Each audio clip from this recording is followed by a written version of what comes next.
Bienvenidas, bienvenidos. Esto es Cuadrando la Caja, un espacio para debatir desde el socialismo sobre los temas económicos que más preocupan y ocupan a nuestro país.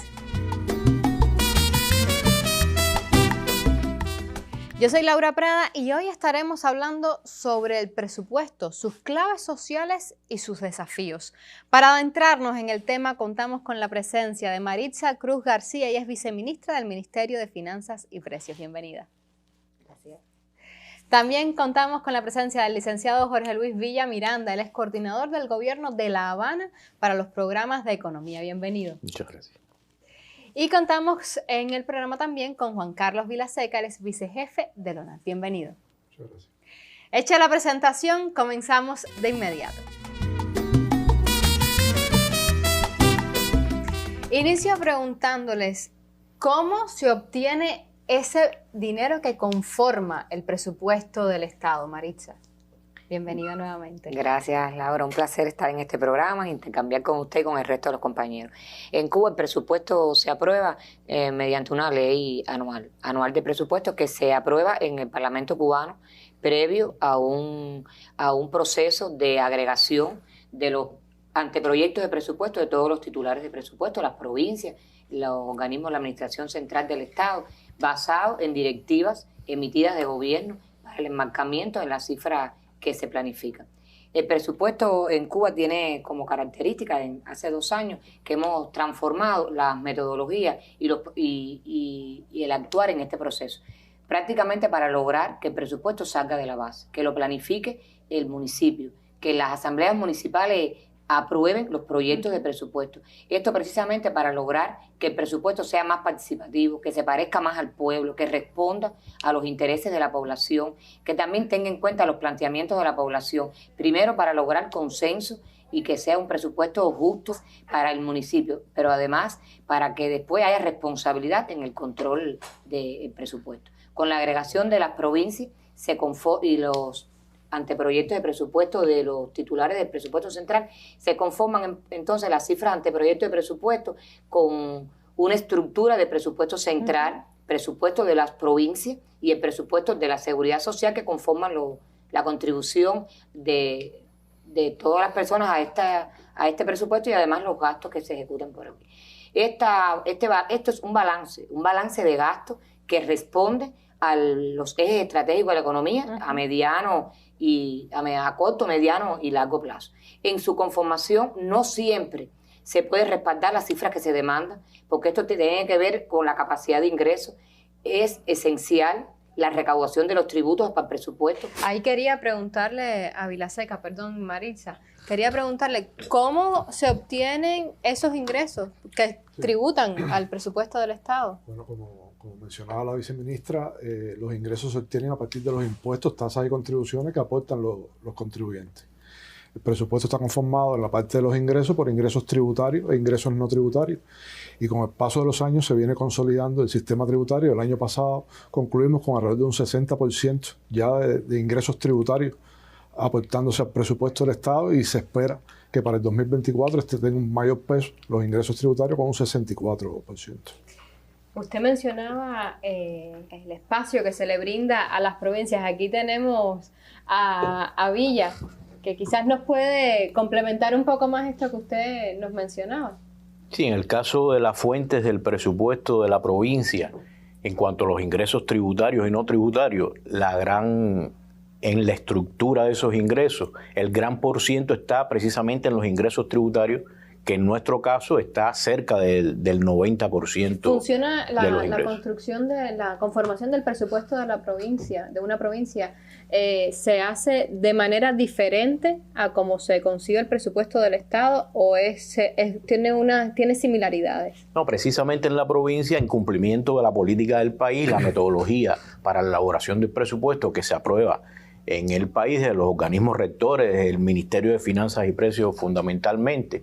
En la provincia nosotros primero hacemos un levantamiento de las necesidades y este presupuesto constituye un balance de los recursos disponibles y esas necesidades. Por eso Maritza hacía referencia a que no todas las necesidades pueden ser cubiertas.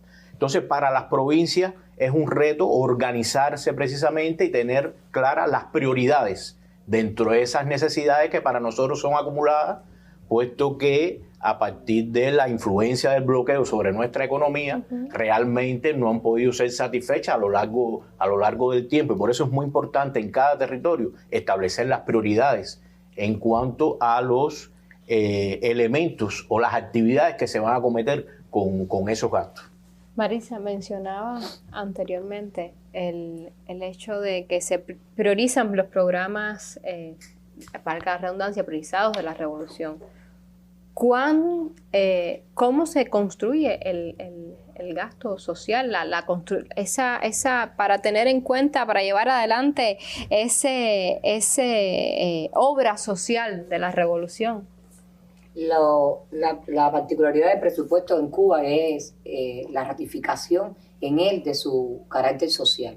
En la planificación del presupuesto es una prioridad el respaldo de los gastos sociales. Precisamente, se hemos explicado, el 63% de los gastos que se planifican son con destino a las actividades sociales, a la salud, a la educación, a la cultura, al deporte.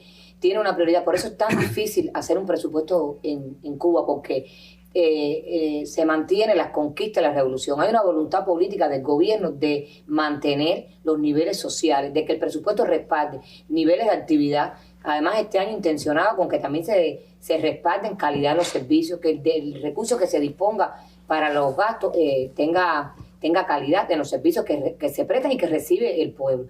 Es una particularidad. Estamos hablando que el 26% del presupuesto en Cuba es para la salud, un 20% es para la educación. Este año incluso tiene la característica de que estamos asignando recursos para la justa y necesaria medida del incremento salarial en los sectores de educación y salud. Y eso hace que esos presupuestos tengan un incremento. En las características del presupuesto del año 24 hemos tenido en cuenta un incremento también en los niveles, precisamente para poder asimilar los niveles de inflación que tenemos. Es una economía con una inflación que no la podemos negar en la ejecución del presupuesto. Y hemos concebido un incremento en todos los sectores sociales para respaldar niveles de actividad, para que de verdad se sostengan las conquistas, los programas. Nosotros tenemos programas priorizados, programas, atenciones. Estamos hablando de la política a las madres con más de 3 hijos, al subsidio material de la construcción, a la atención particular de los barrios, a la seguridad y la asistencia social.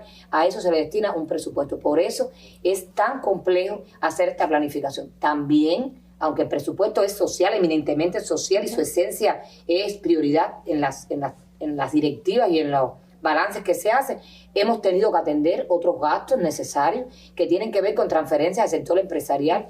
Hay una intención en el presupuesto del 24 para recuperar la empresa, con un proceso progresivo y en correspondencia con las situaciones de la economía del país reales, transferir recursos para recuperar la empresa, precisamente para lo que decía el coordinador de la economía de La Habana, para lograr que la empresa produzca, que se recupere y que aporte al presupuesto del Estado, que sea la base fundamental de los ingresos del presupuesto del Estado. También el presupuesto tiene el respaldo a productos de la canasta familiar normada. Estamos hablando que también se respalda subsidio a la electricidad con más casi de 39.000 millones de pesos, para los medicamentos 4.000 millones de pesos, para también otros tratamientos necesarios financieros para recuperar la agricultura, también para la industria, para el azúcar, y todo eso es un balance de gastos en el presupuesto. Tiene un impacto en las inversiones.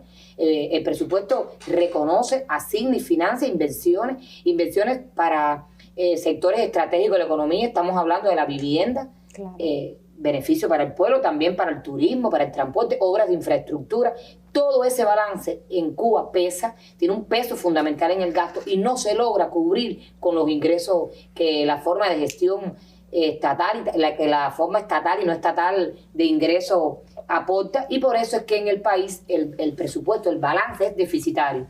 Que sea deficitario quiere decir que nos endeudamos. Hay que pedir deuda al banco, que es lo que llamamos los bonos soberanos, que es el dinero que se pide para poder materializar el déficit fiscal. Algo que mencionaba Marisa sobre los tributos de los contribuyentes, por no poner más denominación. ¿De los contribuyentes? Sí, pero me refiero a especificar. ¿Somos conscientes todos como contribuyentes de cuán importante es ese tributo que pagamos para ayudar al presupuesto y esa obra social de la revolución? Bueno, precisamente ahí es donde radica nuestro trabajo. O sea, el trabajo de la administración tributaria está en hacer ver la necesidad de cubrir parte de lo que la viceministra hablaba y también ver cómo más necesidades de las que hablaba Villa se pueden cubrir. Fíjense que estamos hablando este año de un crecimiento de más del 30% en los ingresos. Eso es un número importante que tenemos que nosotros, con el trabajo que desarrollamos, cumplir como mínimo para poder cubrir todos los gastos que se están planteando. Ahora, este crecimiento está sustentado tanto en medidas tributarias que ya se han venido anunciando, parte de ellas se publicaron el pasado día 16, sí, y también con control fiscal por parte de la administración tributaria, con fomento de cultura tributaria, como tú decías. Eso es muy importante para que se tome conciencia. Hoy en la sociedad está presente todavía el fenómeno de la subdeclaración. Eso es importante. ¿Y cómo erradicarlo? ¿Es posible? Hay un plan. Hay un plan de control. O sea, la subdeclaración se puede minimizar con cultura tributaria y con control. Ambos elementos son importantes para contribuir. Pero también están los valores de las personas, los valores de honestidad, de transparencia de las personas, el desconocimiento del deber cívico de contribuir. Y también hay respeto a lo que está establecido. O sea, todo esto se combina. Contribuyentes que llevan doble contabilidad, contribuyentes que tratan de evadir los canales bancarios, contribuyentes que tratan de esconder lo que de verdad ingresan. Todo eso está presente hoy y nos toca a nosotros combatir todas estas conductas. Antes, tenemos que ya hacer una primera pausa en el programa, pero voy a dejar una pregunta sobre la mesa. ¿Qué desafíos tiene el presupuesto del Estado cuanto más pudiera abarcar si no existiera la evasión y sin un déficit? Algo de lo que usted adelantaba y ya mencionaba Marisa. Vamos a profundizar un poco más a la vuelta de la pausa. A partir de su inscripción en el registro de contribuyentes, el actor económico, ya sea estatal o no estatal, adquiere un grupo de obligaciones tributarias y ese aporte que se va monitoreando a partir de su nivel de actividad se va planificando en el presupuesto de cada territorio. Aportes que van tanto al presupuesto municipal, provincial, como al presupuesto central.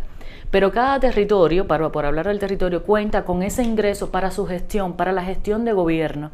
Sin embargo, si el actor económico con el que nosotros estamos planificando un aporte determinado en correspondencia con su nivel de actividad deja de aportar en la fecha que está prevista, usted necesariamente va a tener un incumplimiento en el plan que hizo, en esa planificación que hizo de ingresos para todo el año. Porque sí, ciertamente hay una tendencia evidente a la subdeclaración de ingresos. Una de las cosas que puede paliar la situación o que puede garantizar una mejor calidad en el pago de los contribuyentes está asociada a la bancarización. ¿Por qué? Porque a partir de que el contribuyente tenga que pasar por su cuenta bancaria fiscal, que es además lo que está establecido, la mayor parte de sus operaciones, entonces nosotros pudiéramos estar comprobando la realidad de los ingresos que obtiene y por tanto a partir de ahí el cálculo de los impuestos o contribuciones que se derivan de ese ingreso que obtuvo. Y otro elemento está asociado a que los actores económicos muchas veces no tienen la percepción de riesgo que entraña el actuar negativo ante el presupuesto del Estado cuando subdeclaran sus ingresos. Por eso es que la evasión fiscal está tan vinculada al presupuesto del Estado, porque lo que está evadiendo la persona o el contribuyente es precisamente un aporte que debe entrar al presupuesto del Estado, que se genera, que está calculado, y sin embargo la persona subdeclara sus ingresos o hace cualquier otro ardid para poder modificar su aporte al presupuesto y este no llega a su destino final.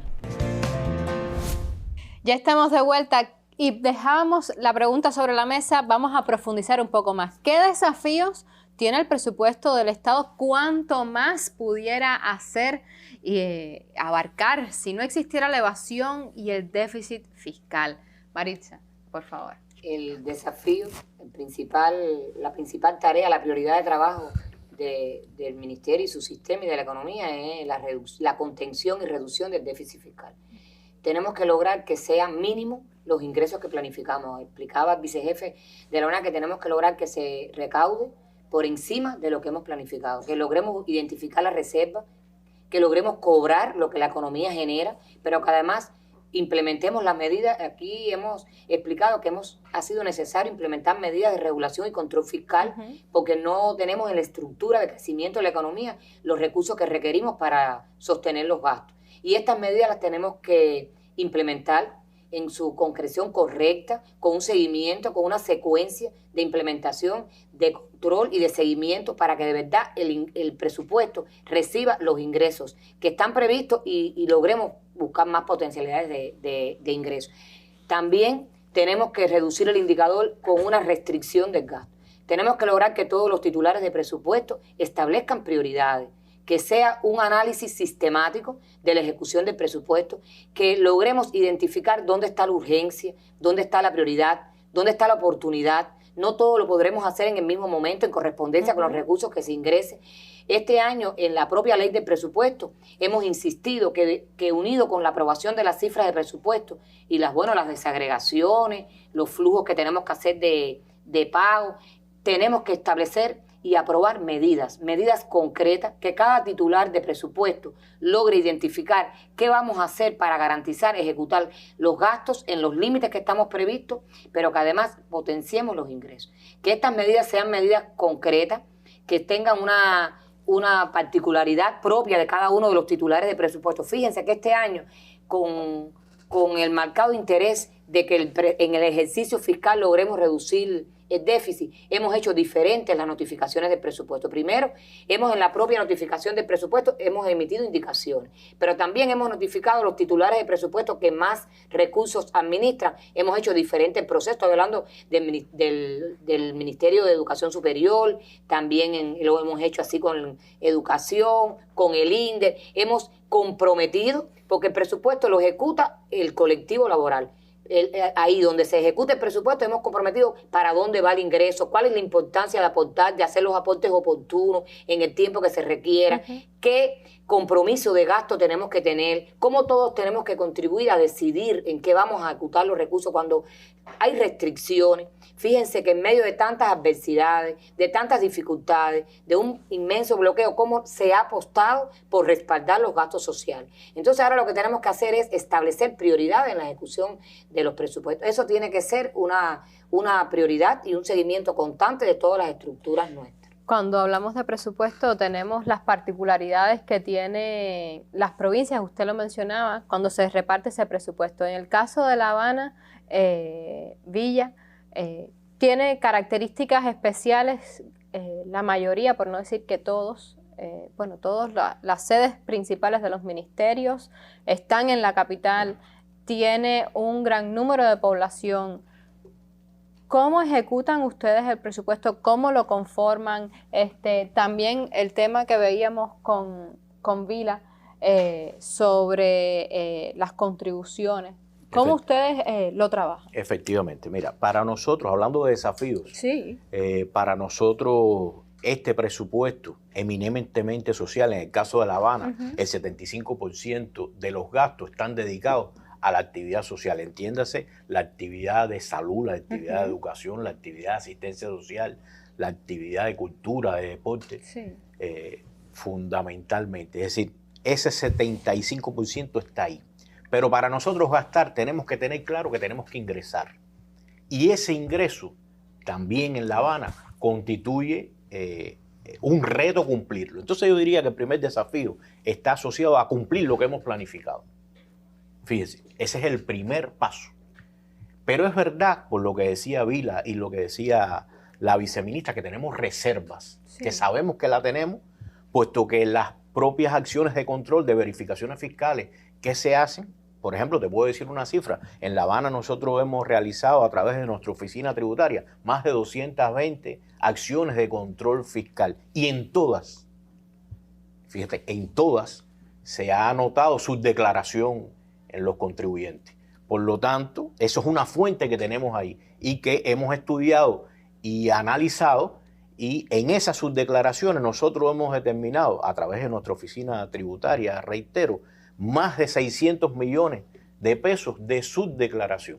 Dejados de aportar. Dejados de aportar, efectivamente, dejados de aportar al presupuesto. Así que con esa pequeña muestra nos da una idea de las ilimitadas reservas que tenemos hoy en los ingresos. Por lo tanto, eso también es un reto. ¿Cuánto más pudiera hacerse en la capital, en el caso específico de usted, si esos más de 600 millones de pesos se hubiesen ingresado? Bueno, imagínate tú, aquí yo traía algunas cifras de lo que se hace hoy con el presupuesto, lo que permite hoy hacer el presupuesto. Yo te puedo decir que con ese presupuesto que hoy tenemos, nosotros en el sector educacional, por ejemplo, podemos asumir la reparación y el mantenimiento de más de 270 centros educacionales y la gestión de 254 círculos infantiles, 55 escuelas especiales, 454 escuelas primarias, 177 escuelas secundarias básicas, 35 institutos preuniversitarios, es decir, con una matrícula que es superior a los 200.000 estudiantes. Es decir, imagínate tú cuánto más podemos hacer con una cifra que ronda. ¿Pudieran hacerse, un ejemplo, no sé, desde el desconocimiento, ejecutar reparaciones capitales de esos centros? Por supuesto, pudiera duplicarse la cifra realmente, aunque reitero que la idea que estamos manejando como parte del programa de estabilización macroeconómica es disminuir el déficit. Por lo tanto, yo tengo que incrementar los ingresos. ¿Y qué hacen para incrementar esos ingresos? Precisamente estas acciones que ha hablado Vilaseca y que hemos estado intercambiando aquí, un mayor control de las potencialidades que tenemos, exigir porque se cumpla lo que está establecido, eso a partir de los propios municipios, que es donde están los contribuyentes. Es decir, nosotros tenemos que lograr que el municipio sea capaz, porque esto no es un trabajo solo de la ONAP, es un trabajo de todos los actores del territorio. Y nosotros tenemos que contribuir a que ese municipio logre recaudar todas las potencialidades de ingresos que tienen cada uno de los territorios para cumplir con eso que está hoy en el presupuesto, porque tenemos un presupuesto de gastos y esos ingresos tengo que gestionarlos para poder ejecutar esos gastos. Es la idea que quiero transmitir. La Habana es una provincia superavitaria y que sea superavitaria ella cubre.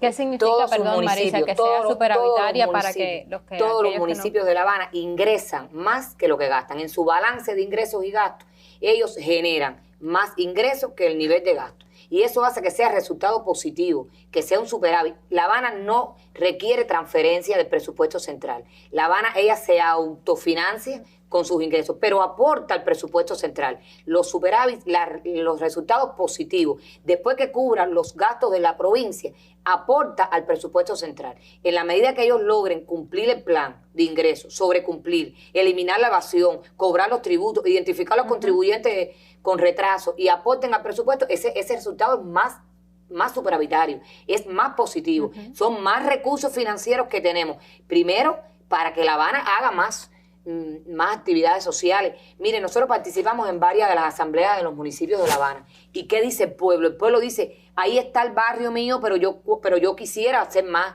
Yo quiero atender más a mi población. Yo quiero reparar más escuelas. Sí. En la medida que logremos buscar más fuentes de ingresos, contaremos con más recursos. Pero además, La Habana contribuye a la redistribución a los municipios deficitarios. La idea es que los municipios reduzcan su déficit y tengan más superávit. Este año 2024 estamos planificando un presupuesto con alrededor de 58 municipios superavitarios. Es una cifra que todavía es insuficiente, que no para nada nos complace, pero ya venimos recuperando, porque el año 23 solo 27 municipios eran superavitarios. Y eso hace que ya tengamos más nivel de solvencia, autonomía en los municipios, y que logremos distribuir mejor la riqueza. Claro, le iba a preguntar, la clave está en lograr que cada actor económico aporte según su capacidad económica. Eso, junto con las medidas tributarias que se van a tomar o que ya se han anunciado. Y el control que decía Villa, eso tiene que ayudar a que los ingresos que están planificados se sobrecumplan para poder cubrir todas esas necesidades. ¿Es La Habana la única provincia superavitaria en Cuba? No, el año 24 está superavitaria la provincia de Cienfuegos. Ya logró que todos sus municipios fueran superavitarios y tenemos una provincia más con con superávit. Y en todas las provincias hay municipios superavitarios, los municipios cabeceras. Ya hay provincias que Matanzas viene recuperando sus municipios deficitarios y hay un programa de recuperación de los indicadores. Así que se reduzcan los déficits como política y como directiva en el año 24. Habría que, en todos los casos, recuperar resultados. Si eres deficitario, tienes que disminuir tu déficit. Si eres superavitario, tenías que incrementar tu déficit. Siempre a partir de identificar fuentes de ingresos. Que toda la economía aporte, pero que también aporte la forma estatal y no estatal, que todo el mundo contribuya a la recaudación de los tributos. Eso es clave también, porque las medidas que se están tomando no son solamente para el sector no estatal. Que eso es bueno aclararlo también, que hemos recibido muchas inquietudes de que, bueno, que todas estas medidas que se están tomando están dirigidas al sector no estatal. No, ya desde el año pasado, por ejemplo, se incrementó un 10% el aporte de rendimiento a la empresa estatal. Esto también fue una medida que tensó a la empresa también para lograr que aportara más al presupuesto del Estado. O sea que no es solamente el sector no estatal. Hoy el sector estatal en Cuba aporta más del 90% de los ingresos al presupuesto del Estado. O sea, hacia ahí está dirigido también el control, hacia ahí está dirigido también el accionar de la administración tributaria, que no es solamente el sector no estatal. Sí, Laura, cuando hablamos de control precisamente lo estamos hablando en su sentido amplio, es con todos los actores, con todos los actores de la economía, no nos estamos refiriendo a un sector. Sí, porque eso es uno de los temas que más provoca inquietudes en quienes nos escuchan, en la audiencia, en el pueblo, que dicen no, porque yo tengo que pagar más, yo que soy trabajador no estatal, no. Todos, como contribuyentes, todos, ¿no? Exactamente. Como ciudadanos. Por eso yo tenía aquí la pregunta esta sobre las decisiones que se han adoptado para transformar el déficit, incluidas algunas de las medidas económicas anunciadas recientemente en la Asamblea Nacional. ¿Cómo esas medidas también pueden ayudar o están encaminadas a ayudar a reducir ese déficit fiscal que existe hoy? Por favor. Como hemos explicado, hemos tenido que buscar mecanismos y herramientas financieras, indicadores, para nosotros transformar los resultados y lograr reducir el déficit, estabilizar la economía. Hace más de un año se está trabajando en un programa de estabilización precisamente con acciones concretas que contribuyan a incrementar los ingresos. Y dentro del paquete de proyecciones que hemos venido trabajando para recuperar la economía está precisamente potenciar ingresos a partir de eliminar beneficios fiscales, estudiar todos los beneficios. El beneficio fiscal tiene un objetivo, tiene un fin, y en la medida que tú evalúes sus resultados ya estamos en condiciones de estudiar su eliminación. También hemos hecho adecuaciones tributarias, hemos implementado medidas. En el caso de los gastos estamos trabajando en la eliminación del subsidio a producto, subsidio a persona. Claro. Estamos hablando de que hay medidas relacionadas con ir desprendiendo del gasto del presupuesto algunos subsidios a productos. Por supuesto, todo esto está considerado en la atención a la asistencia social a las personas vulnerables y de baja solvencia económica. Sí. En ningún caso las medidas propuestas tienen que ver con dejar a nadie desamparado. Precisamente la particularidad y el tiempo y la secuencia de la implementación de las medidas está en hacerlo en el momento oportuno, cuando tengamos identificado quién es la persona que tenemos que atender diferente. Claro. Tú quitas el subsidio, es un gasto menos del presupuesto, ayuda a disminuir el déficit fiscal, pero además atiendes a la persona que lo necesita. Claro. Por lo que se explicaba aquí, no todo el mundo recibe el mismo ingreso. Tendrá que aportar más el que más ingresa. Y por supuesto, igual así que sea equitativo para toda la población. Ustedes tendrían más trabajo. Debo de hacer una pausa, vamos a escuchar al gurú de Jatibonico que nos propone en esta oportunidad y vamos a ir resumiendo algunas de las ideas que hemos puesto hoy aquí en Cuadrando la Caja. Ya regresamos. Hay quien cree que el presupuesto es solo para gastar y a la hora de aportar nunca lo vemos dispuesto. Se queja por el impuesto con el semblante altanero, pero luego es el primero en criticar la gestión en salud y educación cuando no alcanza el dinero.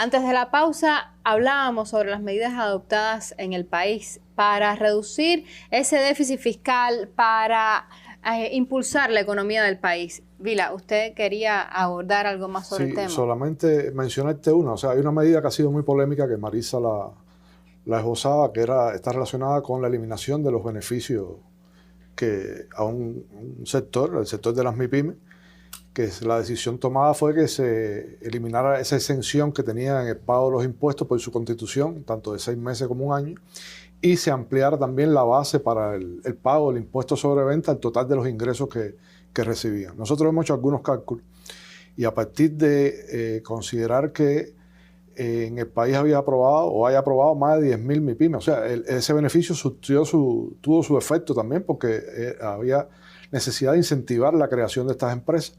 Se aprobaron más de 10.000 MIPYME, están con su proceso concluido más de 8.300 MIPYME, solamente con las que estaban aportando, que hicimos cálculos de si no existiera ese beneficio que estaba previsto para el impuesto sobre las ventas, se hubiera recaudado 10 veces más de lo que se recaudó.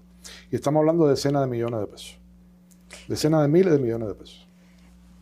Les vuelvo a preguntar, no sé si se ha quedado, ¿por qué se insiste tanto? ¿Por qué es tan necesario esa reducción en el déficit fiscal en el presupuesto del país?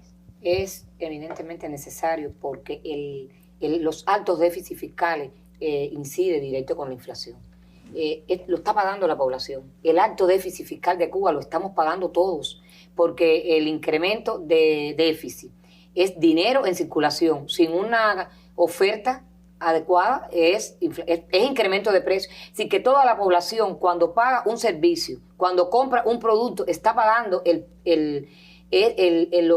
la consecuencia del alto déficit fiscal. Por eso es tan necesario explicarlo, para que se comprenda la necesidad que tenemos de revertir estos resultados, de estabilizar la economía, de reducir el déficit y que poco a poco podamos ir estabilizándonos en los indicadores con tanta desventaja que tenemos en este momento. ¿No? Y el déficit es endeudamiento también.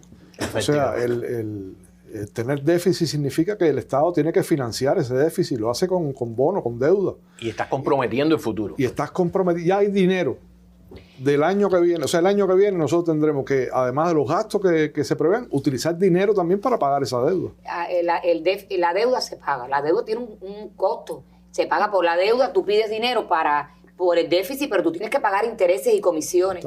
Si nosotros logramos reducir el déficit y pedir menos dinero a los bancos, la deuda es más pequeña, tú pagas menos. Y ese recurso, que hoy es un gasto financiero, tú lo puedes destinar para obras sociales, para la economía, para incrementar gastos, para atender diferentes los sectores. Pero yo quería abundar en el asunto porque es importante que se entienda el porqué. Y se puede aplicar hasta la economía familiar. Usted no puede gastar más de lo que tiene. No, claro. Cuando usted gasta por encima de su ingreso, usted se endeuda. Tiene que pedir prestado. Entonces, eso aplíqueselo a la economía nacional, a la economía de una provincia. Y nosotros, ¿cómo resolvemos ese problema de déficit? Nosotros emitimos dinero a la circulación, incrementa la masa monetaria que está en manos de la población para una oferta limitada. Es decir, tengo más dinero, igual cantidad de oferta con más dinero, por lo tanto, eso apunta directo a la inflación. De ahí la importancia también de fortalecer el sistema empresarial, que es hay medidas que de cierta manera apuntan también a fortalecer el sistema empresarial. Estoy hablando del sistema empresarial en general, no estoy hablando del sistema empresarial estatal, que es el principal actor. Estoy hablando de manera general. Si yo incremento la producción, incremento las ofertas, y esa oferta es capaz de absorber ese dinero en circulación. Justamente ahí iba a ese punto. ¿Cómo pueden generarse más ingresos para reducir los gastos? ¿Qué se puede hacer en La Habana, por ejemplo? Bueno, hemos estado hablando de eso. Hay una potencialidad de ingresos que están ahí y que no lo recaudamos.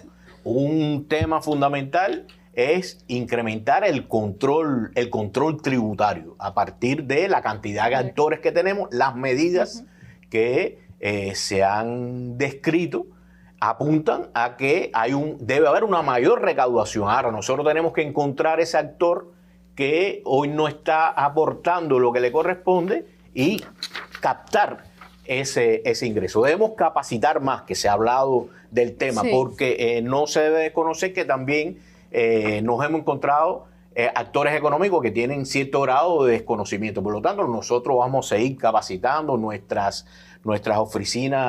oficinas tributarias, también están dando pasos en este sentido y deben incrementar estas acciones. El control popular, que es un tema muy importante, la calidad del gasto.